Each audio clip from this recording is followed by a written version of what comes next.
అంతేకాదు కమిషన్లలో రేవంత్ రెడ్డి 2020 ఆడుతున్నారు అన్నారు హరీష్ రావు. బిల్లులు చెల్లింపు చేయాలి అంటే 20% కమిషన్ చెల్లించాల్సిందేనన్నారు. భూముల రిజిస్ట్రేషన్లు, నిర్మాణాలకు అనుమతులు సహా ఏ పని చేయాలన్నా 20% కమిషన్ వసూలు చేస్తున్నారని విమర్శించారు.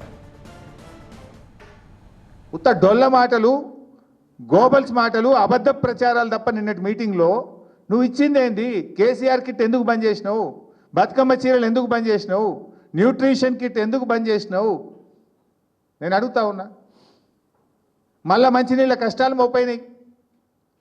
పాపం అక్కజల్లెలు బిందెలు మోసుకుపోతున్న ఫోటోలు పత్రికల్లో, టీవీల్లో వస్తూ ఉన్నాయి. ఇప్పటికైనా నిజాయితీగా ప్రజల పక్షాన్ని ఆలోచించు తప్ప ఇంకా నువ్వు అబద్ధాలతోని, ఈ ప్రచారంతో ఇంకా ముందుకు పోలేవు. నువ్వే ప్రజల ముందు నవ్వుల పాలవుతున్నావు.